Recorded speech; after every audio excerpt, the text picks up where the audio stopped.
இந்த பிப்ரவரி மாதம் 17ஆம் தேதி இந்த செவ்வாய்க்கிழமை இந்த காலையில இந்த வார்த்தை கேட்டுக்கொண்டிருக்கக்கூடிய என் அன்பு மகனே, என் அருமை மகளே, தேவனுடைய நேச கரங்கள் உங்களோடு கூடவே இருப்பதாக. நீங்க நல்லா இருப்பீங்க. ஆழமாய் நம்புங்கள்.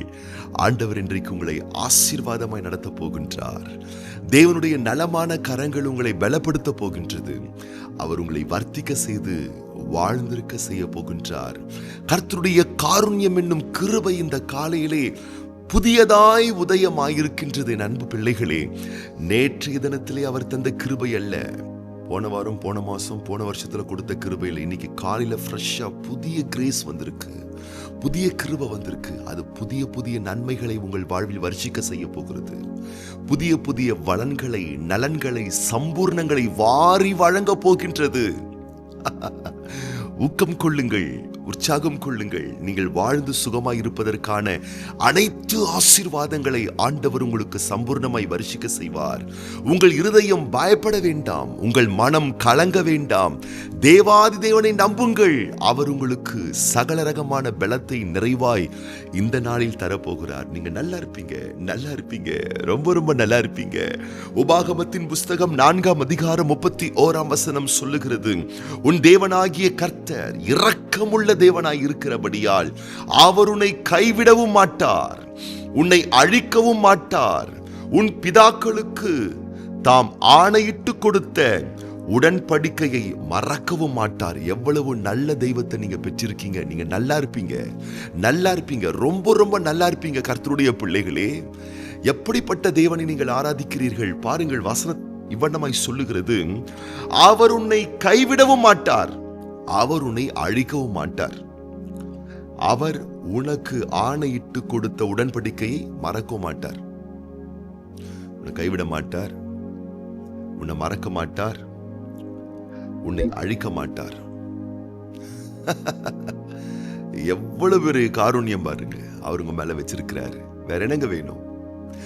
இவர் உங்களுக்கு சாதகமா இருக்கின்றதுனால நல்லா புரிஞ்சுக்கோங்க, நல்லா புரிஞ்சுக்கோங்க. யார் உங்களுக்கு பாதகமா இருந்தாலும் பயப்படாதீர்கள். இவர் பாதகங்களை கட்டுப்படுத்துவார். இவர் உங்களுக்கு ஃபேவரா இருக்கிறார். ஒருவேளை நீங்க யோசிக்கலாம், ஆண்டவர் என் மேல இரக்கமா தாங்க இருக்கிறாரு, ஆண்டவர் என் மேல அன்பா தாங்க இருக்கிறாரு, ஆண்டவர் என் மேல தயவா தாங்க இருக்கிறாரு, அவர் அழிக்க மாட்டாருங்க, அவர் கைவிட மாட்டாருங்க, அவர் என்ன மறக்க மாட்டாருங்க. ஆனா இந்த மனுஷங்க, ஆனா இந்த தேசம், இந்த உலகம், ஏன் இந்த இயற்கை, இந்த பேரிடர், இதெல்லாம் என்ன பாதிக்கக்கூடியதா இருக்கிறது. உண்மைதான், இயற்கை பாதிக்கக்கூடிய ஒரு விஷயம்தான். ஏன்னா இயற்கை இரக்கமில்லாதது. இப்ப நம்ம தேசத்துல கேள்வி போடுறோம்ல, பல இடங்கள்ல பனி புயல், எத்தனை பேருடைய இயல்பு வாழ்க்கை பாதிக்கப்படுகிறது, எத்தனை மக்கள் செத்தே போறாங்க. பூமி அதிர்ச்சிகள், சுனாமி பேரலைகள், கடல் கொந்தளிப்புகள், இயற்கை பேரிடர் நிமித்தமாக சிதைக்கப்படுகிறவர்கள், பாதிக்கப்படக்கூடியவர்கள் ஒவ்வொரு நாளும் ஏராளம் ஏராளமான மக்கள்.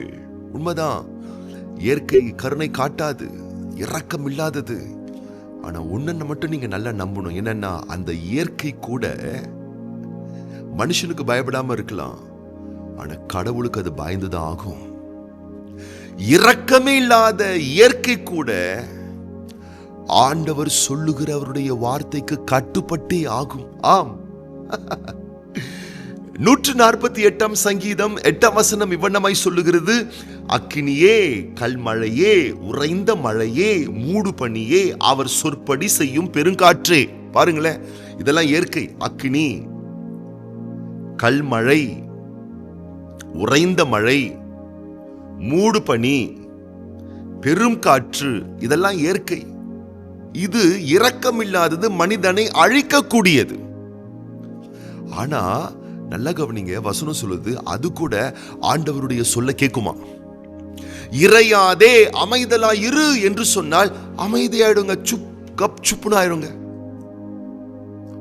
சத்தமிடாதே, அக்கினியே, கல்மழையே, உறைந்த மழையே, மூடுபனியே, பெரும் காற்றே, என் மக்களை சேதப்படுத்தாதே, காற்றே இறையாதே அமைதலாயிரு என்று அவர் சொன்னால் குவைட் ஆயிருமா?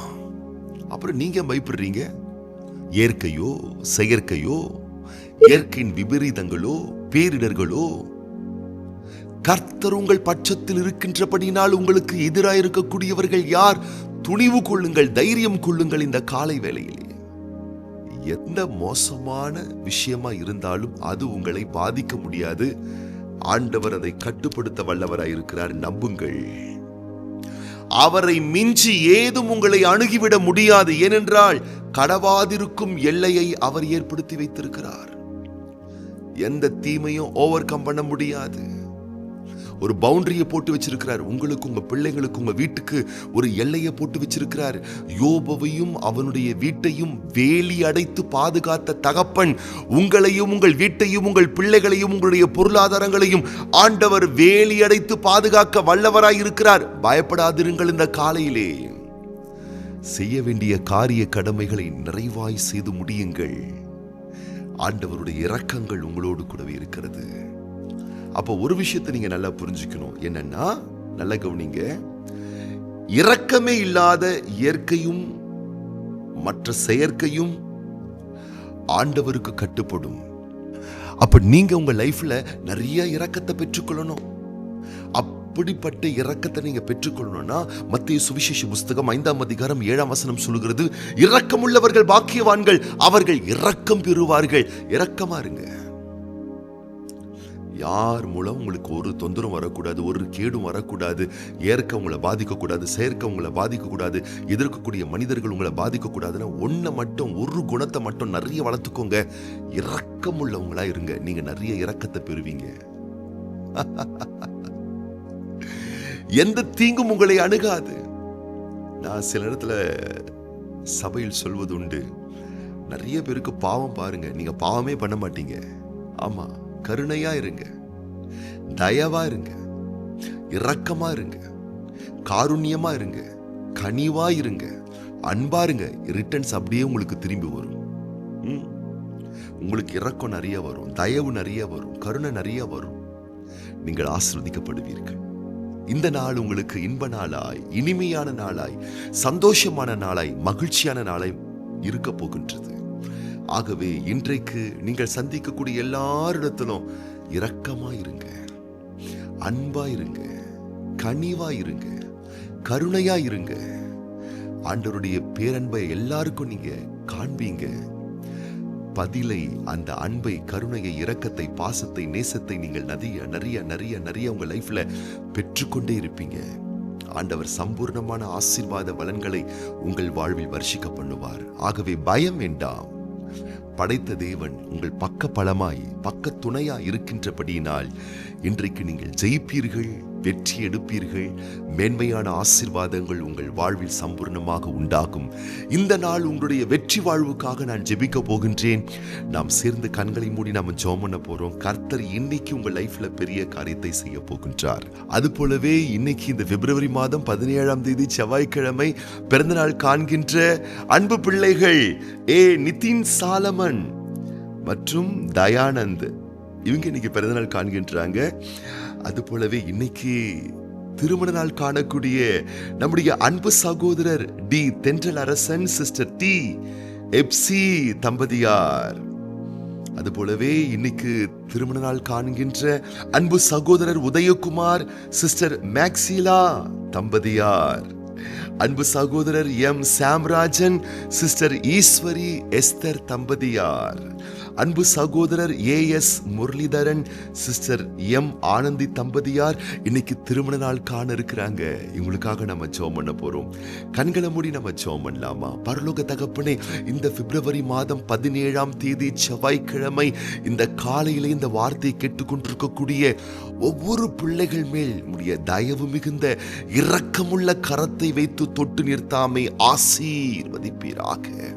ஆண்டவரே, நாங்கள் கேட்ட சத்தியத்தின்படி இரக்கம் உள்ளவர்கள் பாக்கியவான்கள், அவர்கள் இரக்கம் பெறுவார்கள் என்ற சத்திய வார்த்தையின்படி இன்றைக்கு உம்முடைய பிள்ளைகள் தங்களுடைய குண லட்சணங்களிலே இரக்கமுள்ள குணத்தை அதீதமாய் வளர்த்து கொள்ளக்கூடிய உத்தம தன்மையை ஒவ்வொரு பிள்ளைகளுக்கும் தந்து நீர் ஆசீர்வதித்து அதன் மூலம் தாராளமான இரக்கங்களை உடைய பிள்ளைகள் பெற்றுக்கொள்ள வேண்டுமென மனதார உமது பிள்ளைகள் ஒவ்வொருவரையும் வாழ்த்துறோம், ஆசீர்வதிக்கிறோம்.